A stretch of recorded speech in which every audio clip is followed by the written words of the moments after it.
This is Shade Foray with TaxSaleSupport.com. I'm here with Steven Swenson, and this is another one of our Deal of the Week videos here for February of 2021. Yeah, and in this video, we're going to be talking about California again because there's many different auctions and a lot of opportunity in this state. Yeah, it's getting into kind of a tax sale season for them where there are a lot of auctions that are happening. The way the California counties handle their auctions is they wait out a 5-year redemption period before they foreclose on them. So properties that have 5 years worth of delinquent taxes are foreclosed on and then offered up at the tax deed auction. Yeah, now the auction is going to open up at the delinquent taxes and any fees that are involved. So usually it can range about 10 cents up to 20 cents on the dollar.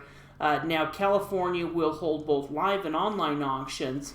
But with the COVID virus, really most of the counties are doing online auctions in California in particular. Yeah, and they don't offer over-the-counter in California. They will only resell properties. Maybe they'll try additional auctions. Yeah, they offer what's called a resale, where they go ahead and take the properties that didn't sell and then will offer them again for sale. But in the past, a lot of times they'll actually start it at a lower minimum bid. Yeah. Now, this is a sale that is coming up. It was just that now the information is available for. It is San Diego County. They have their sale coming up here, scheduled to take place on March 15th to the 17th.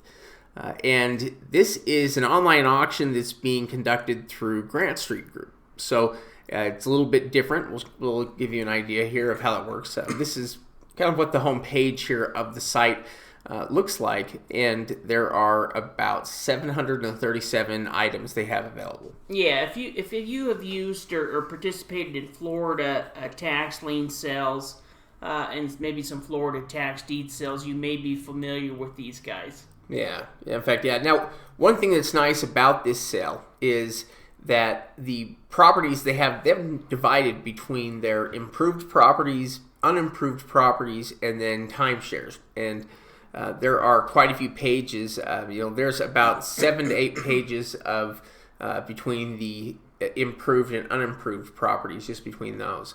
And so let's just take a look so I can give you an idea here. Now, again, this is California, so we're not talking about cheap properties. They're going to have higher opening bid amounts, but some of these are also commercial properties where the market value, I didn't take the time to find the market on them. I just thought they were interesting commercial examples. Yeah, this looks like this property starts with an opening bid of $685,000. It looks like we can see the address there in the city of Oceanside, and it looks to be a commercial building of some type. Yeah, and being there in Oceanside is pretty close there. It's the entire city is there, right? They're next to the ocean, really. So. It's a pretty good location there for it. It'd be interesting to see, what it's really valued at. But there's lots of other properties here that we could look at. It has a tax assessed value, though, of, what was it, 1.3, 1.4? Yeah, 1.37. Yeah, so, I would imagine that based on what we're seeing in the assessed value on the other properties, that it's probably higher than that. Yeah, I think that's probably true. Here we have a single-family home. This one is scheduled, listed at $215,000 is what it's supposed to open up at. It's a 4-bedroom, 2-bath house, about 2,500 square feet. It also has interior, photos as well because it's been listed for sale not too long ago. Yeah, we see there that it has a total assessed value of $436,000. But in looking at the market value, it shows it close to, just under $700,000.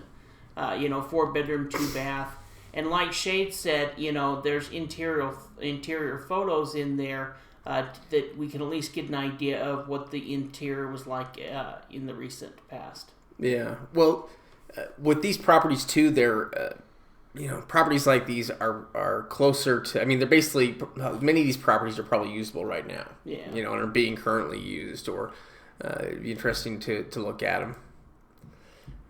Here's another property. This one was a little bit of a head scratcher for me. I couldn't quite figure out And I don't know if it's because it's got some additional land to it, maybe, or because really, no, it could also be location. I mean, in looking at some of those other properties, the home that wasn't nearly, where this property, you can see golf courses and orchard and pool. I mean, where that other property was worth almost $654,000.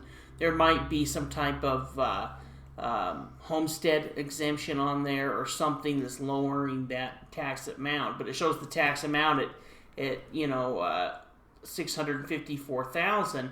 But then looking at the market value, it shows it around $4 million. Well, yeah, if you look at it, it's actually, so, I mean, it's a 4-bedroom, 7.5 bath, 8,700 square foot, It's almost 9,000 square feet. Yeah, it's a humongous home. And, and so that makes a little bit more sense. But I was looking at that. Look at just the change in the last 30 days on that. Yeah, well, it's probably because one of those big homes just sold for a huge price up in that area. Yeah. You know? That's crazy. They say that it's gone up 6.5% here in the last 30 days, or roughly this property's gone up in value $250,000 in the last 30 days. Yeah, well, and it has that estimate range of 3.6 to 5.4. But even if we look at 3, let's say it's worth $3 million based on location, starting at $322,000. That's roughly 10 cents on the dollar opening bid. And if that is price, if we were to do the comps and that price is really what it is valued at, that means you could spend $1 million plus on this property and still have plenty of potential profit. Oh, yeah, definitely. If you're more interested in commercial properties, this was a commercial property that was located there in a little downtown Ramona.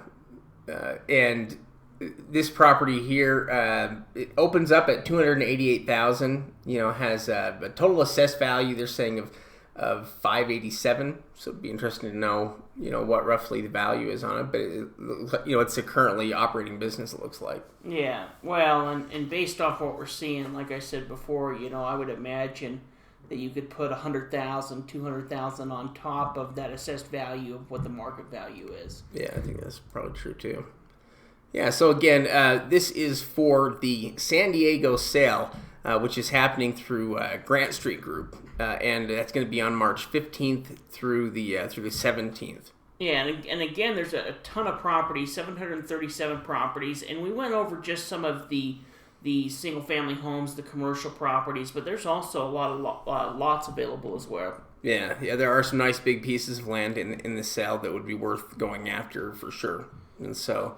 In fact, as we get time, maybe we'll do another one on the land there that's available. Yeah. So, now, if you like this information, if you'd like to learn more, you should join the Tax Sale Support membership program because it's only $39 a month, and there's no commitment there. You can cancel anytime.